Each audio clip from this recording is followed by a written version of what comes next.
미국에서 그 어린 아이들하고 이제 놀 때 가끔씩 이렇게 하는 행동이 있습니다. 삐까부라고 하는데요.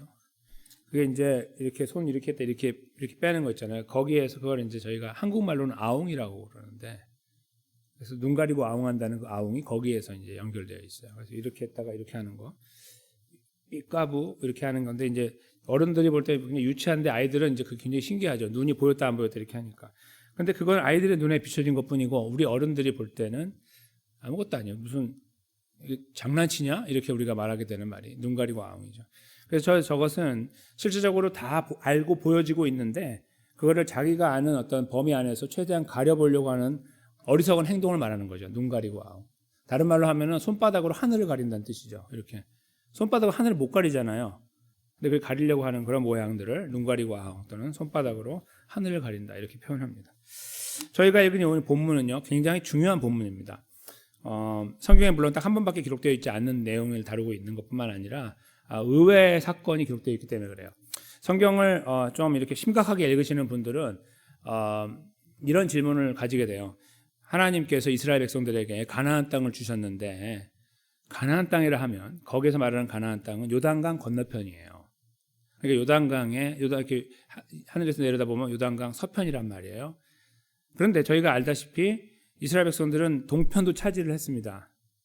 그렇죠? 갓지파, 르우벤 지파, 므낫세 반지파가, 거기에 대한 해석이 없어요. 설명이 성경에.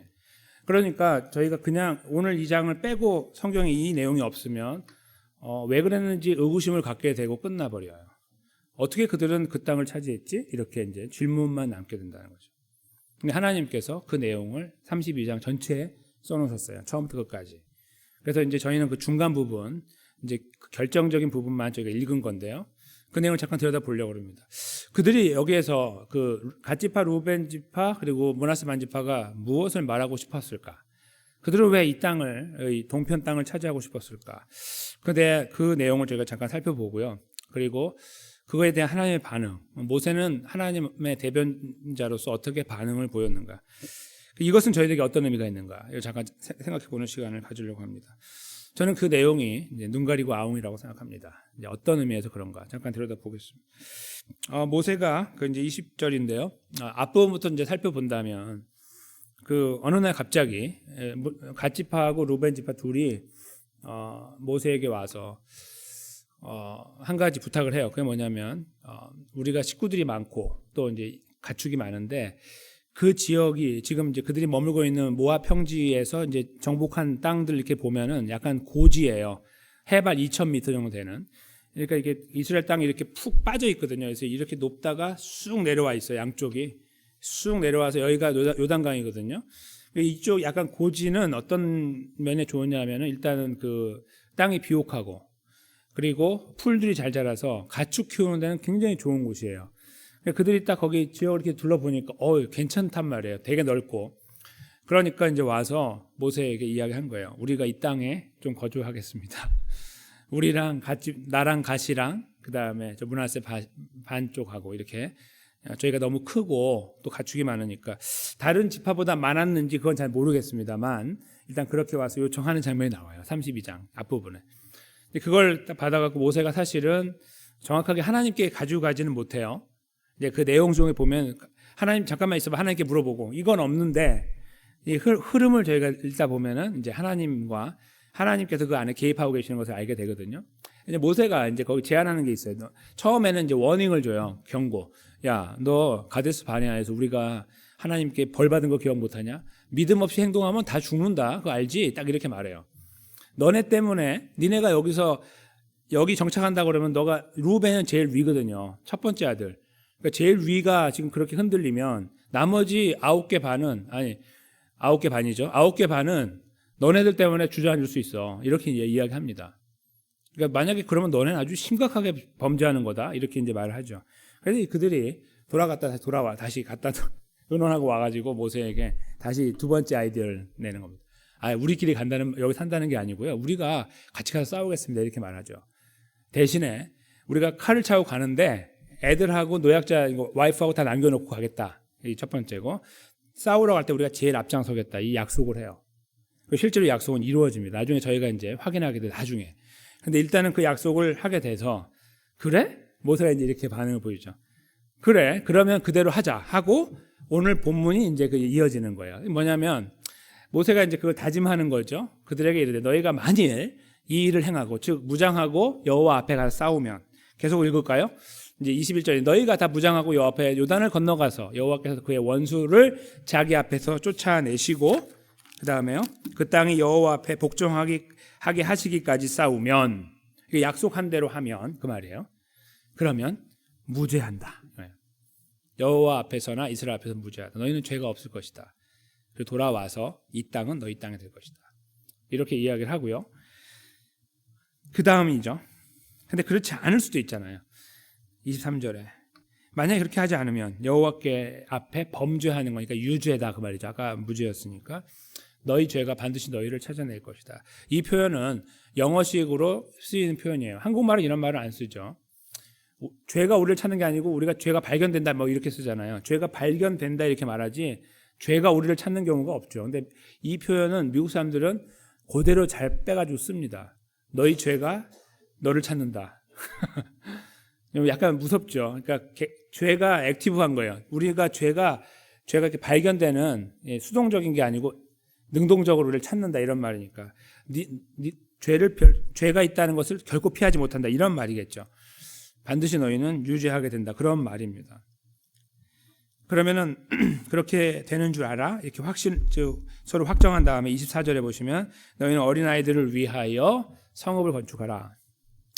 양을 위하여 우리를 지어라. 그리고 너희 입이 말한 대로 행하라. 이렇게 모세가 그들에게 이제 최종 답을 주는 겁니다. 그 다음에 그들의 답변입니다. 25절에 갓 자손과 르우벤 자손이 모세에게 대답하여 이르되 주의 종들인 우리는 우리 주의 명령대로 행할 것입니다. 이렇게 말하고 계속 이어서 말하기를 구체적으로 우리의 어린 아이들과 아내와 양떼와 모든 가축은 이곳 길르앗 성읍들에 두고 종들은 마지막 절이죠. 우리 주의 말씀대로 무장하고 여호와 앞에서 다 건너가서 싸우겠습니다. 이렇게 그들이 다짐을 하는 것으로 이제 본문이 끝납니다. 그래서 이제 하나님께서 이 과정에 이제 개입하시는 장면은 저희가 어디서 찾을 수 있냐면 오늘 본문에서 좀 이어나가면 31절이 나오는데 제가 여기 적어드렸어요. 31절 잠깐 보실까요? 제가 읽겠습니다. 갓 자손과 르우벤 자손이 대답하여 이르되 여호와께서 당신의 종들에게 명령하신 대로 우리가 행할 것이라 이 말이에요. 이게 이제 이어져 나가는 말씀인데요. 제가 밑줄 긋고 노랗게 해놓은 부분이 이제 그 부분이에요. 이게 뭐냐면 지금 현재 모세가 혼자 결정하는 것처럼 보이죠. 이 모든 이 엄청난 일이거든요. 이거 자기 멋대로 하면 하나님이 가만 안 두잖아요. 모세고 뭐고 관계없죠. 그런데 하나님께서 가만히 계시는 걸 보면 그리고 이제 여기 표현을 보면은 알게 돼요. 뭐냐면 여호와께서 당신의 종들에게 명하신 대로. 지금 이 모든 과정에 이 컨트롤을 여호와께서 하고 계시고 이 명령도 하나님의 명령이다라고 이제 이해하는 거예요. 그러니까 명령을 하나님이 지금 주신 거, 지금 너희가 앞장서서 가서 싸워갖고 이기고 땅을 차지할 때까지 싸운 다음에 돌아와야 된다는 이것이 여호와께서 당신의 종들에게 우리에게 명령하신 거다라는 의미가 있고 또 하나는 과거부터 지금까지 즉 가나안 땅을 주시겠다고 했던 그 명령도 여기 담겨 있는 거예요. 중의적인 표현입니다. 그러니까 가나안 땅에 들어가는 것이 원래 맞다. 하나님이 명령하신 것이 다 그렇게 있는 대로 우리가 하겠다라는 말도 되지만 지금 당장 우리에게 허락하신 이 일을 우리가 성실하게 순종하겠습니다. 그런 의미가 담겨 있다는 거죠. 그래서 저 말씀을 통해 저희가 알게 되는 것은 여호와 하나님께서 이거 제가를 하신 거예요. 그렇게 하도록 제가를 하시고 모세를 통해 말씀하시고 그래서 그들이 받아서 순종하게 됐다. 이렇게 이해하는 것이 옳습니다. 근데 저희가요 이 부분에서 왜 눈 가리고 아웅이라는 것을 찾을 수 있을까요? 제가 말씀드린 것과 아까 이제 그 내용을 잠깐 생각해 보시면 압니다. 하일랜드 영어로 하일랜드라고 부르는데 높은 이 고지인데 거기는 12지파 모두 사실 갖고 싶은 땅이었을 거예요. 근데 감히 함부로 말하지 못했던 것은 하나님이 약속하신 땅은 요단 건너편이었으니까요. 여기에 머물 수가 없다는 것을 다 알았기 때문에 저 건너갈 땅이 어떤 땅인지는 잘 모르죠. 물론 비옥한 땅인지 알아요. 40년 전에 정탐을 했으니까. 그러나 지금 현재 이제 건너가려고 하는데 그 앞에 싸움과 이런 것들 모든 고통스러운 시간들을 지나가야 된다는 것 때문에 두려움 속에 있는 그들의 모든 사람들이 동일하게 이 땅에 머물고 싶었다라고 생각할 수 있습니다. 제 생각은 그래요. 성경에서 루벤하고 갓을 특별하게 더 이거 뭐죠? 이 가축이 많다라고 표현하고 있지 않기 때문에 누구나 가축에 집중하고 있는 그 사람들은 이 땅에 이 비옥한 땅을 보고 그냥 가고 싶지 않았을 것이 분명하다는 거예요. 근데 용기를 냈다고도 말할 수 있고 무자비하게 무지막지하게 아니면 하나님을 우습게 보고 아니면 다른 지파들을 우습게 보고 뭔가 이런 어떤 여러 가지 해석이 되는데 하여튼 그들이 그렇게 해서 모세에게 왔다는 거예요. 네, 하나님께서 보이시는 반응이 저희들에게 굉장히 충격적인 거예요. 그런 의미에서 보면. 왜요? 하나님은 이 땅을 주신다고 안 하셨잖아요. 그러니까 안 주시면 되고 야, 말도 안 되는 소리 하지 마라. 내가 한 번도 여기에 따위에 약속한 적이 없으니까 그렇게까지 무리하게 요구하지 말고 내가 하라는 대로 그냥 해라. 이렇게 말씀할 수 있습니다. 저희는 어쩌면 그런 답을 기대했을 수 있고 다른 지파들, 나머지 지파들도 그런 답을 기대했을지 몰라요. 그런 이야기가 퍼졌을 때 이게 뭐 비밀리에 이루어지겠습니까? 다 오픈되는 이야기죠. 그러니까 뭐 시기가 일어나고 질투가 일어나고 막 난리가 났겠죠 그 안에서. 근데 거기에서 하나님은 의외의 반응을 보이시는 거예요. 그래 가죠. 이렇게 되는 거죠. 왜 이렇게 하셨을까요? 하나님께서. 그 저희가 여기에서 한 가지 주목할 부분이 있는데 오늘 본문 말고 기억나시겠지만 한 달 반 전에 슬로브엇의 딸들이 모세에게 와서 요청하는 사건이 있습니다. 그때 딱 어떤 사건이었는지 기억하시죠?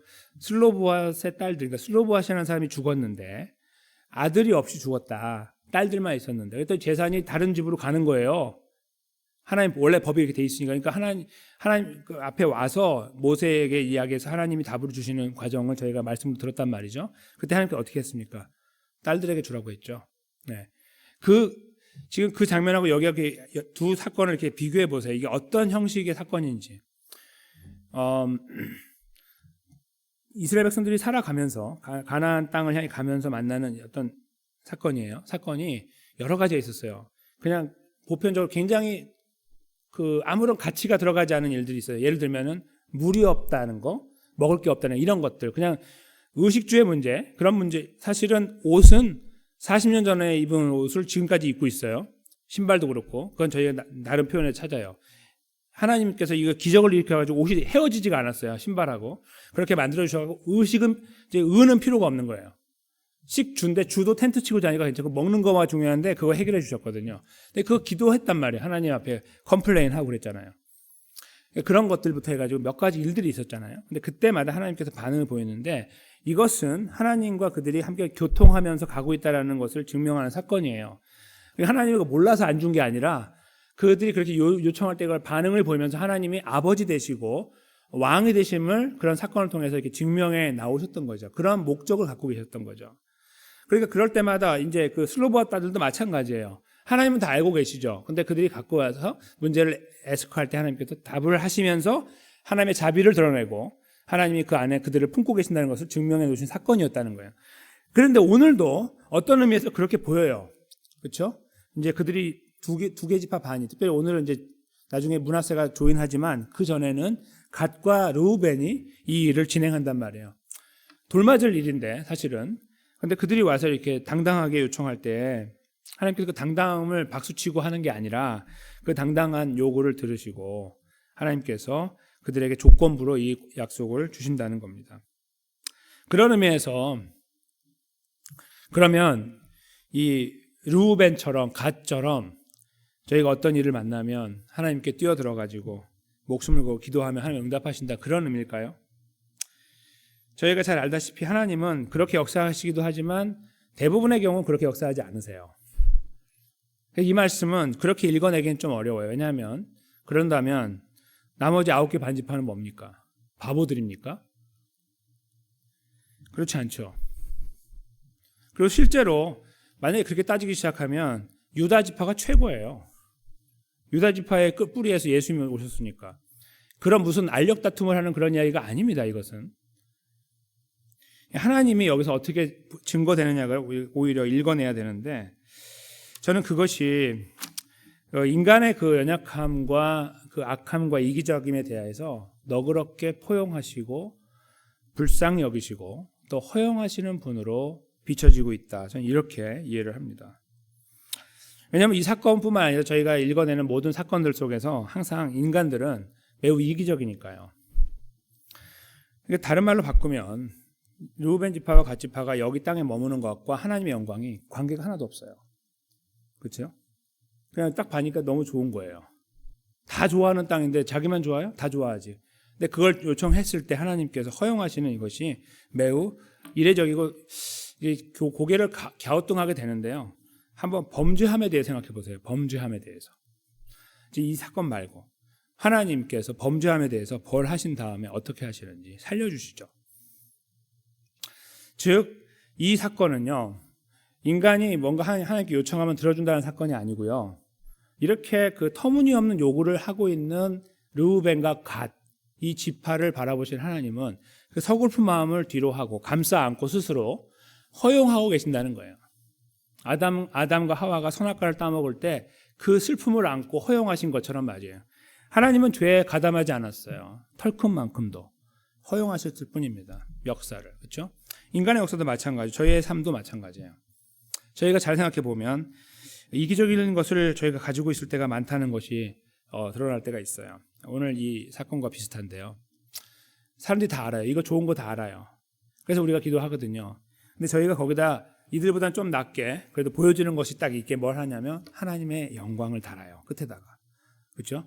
이거 하나님 해주세요. 주시면 내가 하나님의 영광을 위해서 이렇게 하겠습니다. 조건을 안다는 분도 계시지만 그런 분들은 이제 이 르우벤하고 갓지파 같은 거고요.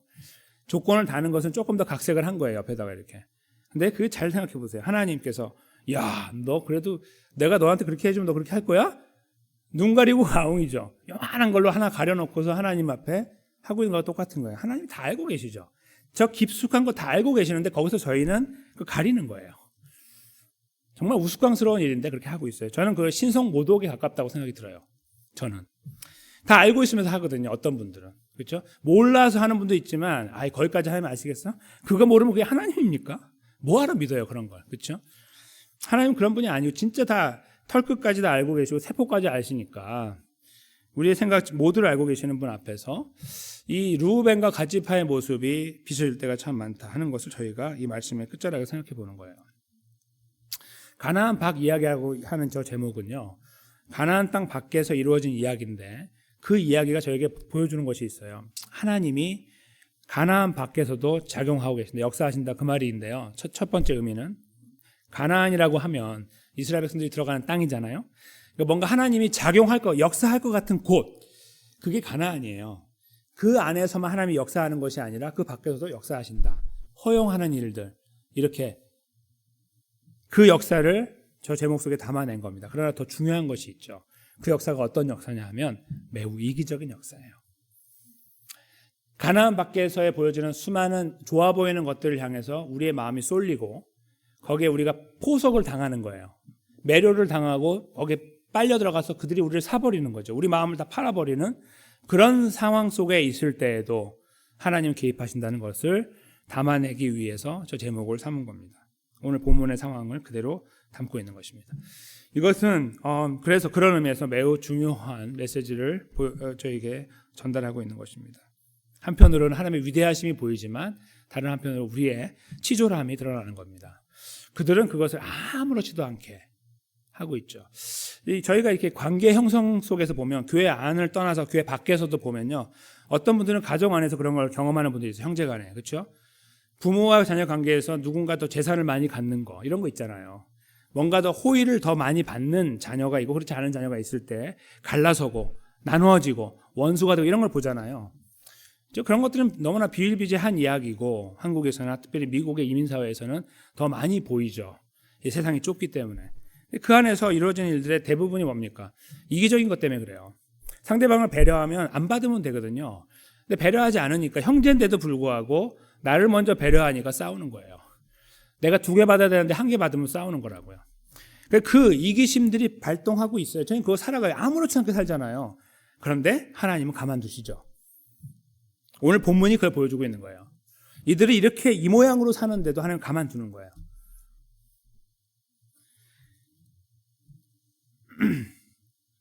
저희가 그래서 이 말씀의 끝자락을 생각해 봐야 되는 문제는 우리가 하나님 앞에서 혹시 이 손바닥으로 하늘을 가리듯이 아니면 눈 가리고 아웅하듯이 하나님의 존재를 스스로 억지로 부인하거나 아니면 눌러버리거나 최소화시켜버리고 내가 필요할 때만 꺼내는 어떤 키처럼 나는 하나님 앞에서 마치 아무런 가책 없이 살아가는 존재처럼 내 계획을 세우고 기도하고 살고 있는지 돌아볼 필요가 있다고 생각합니다. 저는 우리가 갖고 있는 생각이 대부분 이기적이라고 생각해요. 거의 다. 저도 마찬가지. 누구나 다. 그런데 거기에 하나님의 영광을 달아서 각색하고 있어요. 그래서 이걸 해서 하나님이 나에게 해주시면 영광을 돌리겠습니다라는 어떤 이 조건부가 항상 다른데 사실은 그 안에 얼마나 많은 부분이 정말 이기적입니까? 그렇죠? 그리고 실제로 영광 안 돌리고 살잖아요. 많은 경우에. 받았는데 영광 안 돌려요. 하나님께. 그리고 그냥 가는 거예요. 그렇죠? 그런 경우가 얼마나 많아요. 근데 하나님 내버려 두시는 거예요. 오늘 이들처럼. 그래, 가라. 이렇게 놓으시는 이것은 하나님의 절대적인 이 광대하심, 이것을 보여주고 있고 우리를 허용하고 계시는 것을 보여주고 있어요. 저희가 그래서 이 말씀을 이렇게 처음 봤을 때는 야, 이 사람 진짜 이기적이네라고 보고 있지만 이제 말씀을 맞춰갈 때는 그들이 우리의 거울이 되는 거예요. 아무런 주변을 돌아보지 않는 이 아나무인격인 사람들이 이렇게 가는데 하나님이 가만두고 있는 것을 보면서 우리 혀를 차요. 이렇게 혀를 찬단 말이에요. 혀를 차면 안 돼요. 왜 찬단 말이에요. 그들을 보면서. 우리는 그렇지 않은 것처럼. 그렇죠? 그것이 본문 속에서 우리가 깊이 돌아보면서 헤아려야 되는 말씀이라고 저는 분명하게 믿어요. 베드로 사도를 통해 하나님이 베드로 후소를 기록하시면서 이런 말씀을 기록한 것입니다. 한번 3장 9절인데 보실까요? 저희가 한 목소리로 한번 읽어보겠습니다.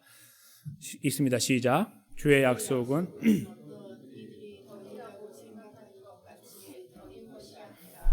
오직 주께서는 너희를 대하여 오래 참으사 아무도 멸망하지 아니하고 다 회개하기에 이르기를 원하시느니라. 아멘. 여기서 주어는 대상은 너희입니다. 너희는 하나님의 백성을 말합니다. 하나님 백성 아닌 사람이 아니고요. 그러니까 하나님 백성인 사람들이 아무도 멸망하지 않고 다 회개하기 이르기 원하십니다. 끝까지 가도 그걸 깨닫지 못하고 하나님 앞에 서는 사람이 있겠죠. 천국에서. 그러나 하나님의 뜻은 우리 하나님 백성들이 그 아무도 다 회개하는 자리에 있기를 원합니다. 연약함을 가지고. 근데 저희가 생각하는 건 뭐냐면 그 노란 선 앞부분이에요. 주의 약속이 더디다 그러는 거예요. 그러니까 무슨 말씀이냐면 우리가 이 오늘 본문에 나와 있는 모습처럼요. 이렇게 연약함을 갖고 살고 있잖아요. 근데 하나님이 짠 나타나가지고 팍 치는 거에 대해서 아무런 두려움이 없는 거예요. 그 친다는 것은 지옥 간다는 말이 아니고요. 우리가 그에 대한 합당한 벌을 받는 것을 말하는 건데 우리는 마치 그런 것들이 하나도 없는 것처럼 생각하고 마치 떳떳한 것처럼 하나님 앞에 서가지고 아유 하나님 이렇게 늦게 오셔? 이렇게 말하는 거죠.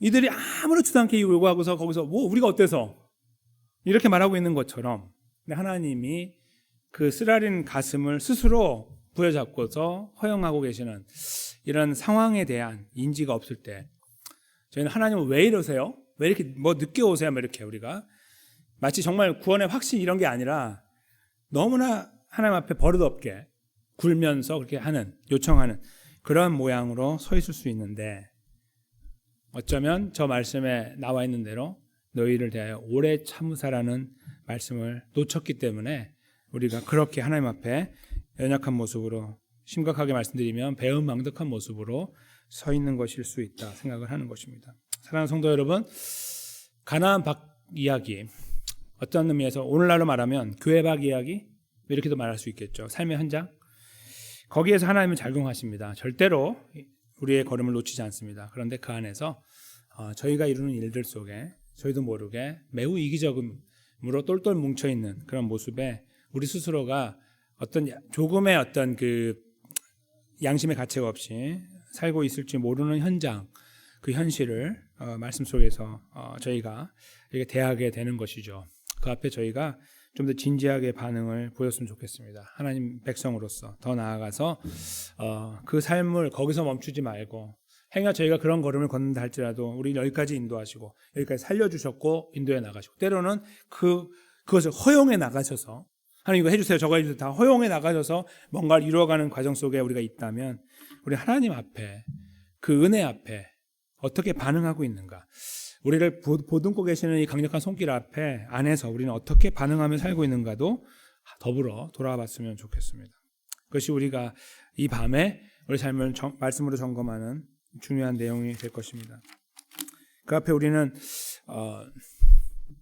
우리 자신을 추스릴 뿐만 아니라 우리가 가야 될 걸음을 다시 한번 보게 될 것입니다. 어디로 가야 되는지. 그리고 이 걸음을 걸을 수 있는 것은 우리들에게 있는 능력으로는 불가능하다는 것도 다시 한번 헤아리는 시간이 될 것입니다. 예수님을 의지합시다. 지금까지 참아오시고 불쌍히 여기신 아니 우리의 다음 걸음 우리가 천국 갈 때까지 계속 참으실 하나님의 넓으신 마음 그 안에서 우리가 그래 참으신다고 하니 그냥 살지가 아니라 참으시는 그분의 그 쓰라린 가슴을 부여잡아 하나님을 상상하고 믿음의 눈으로 바라보면서 보다 더 진지하게 서기 위한 발버둥 그 자리에 저희가 예수님을 의지하면서 함께 세워졌으면 좋겠습니다. 그 자리에 믿음으로 저와 함께 세워져 나가는 하나님의 귀한 성도님들 삶이 되시기를 예수님의 이름으로 간절히 축원합니다.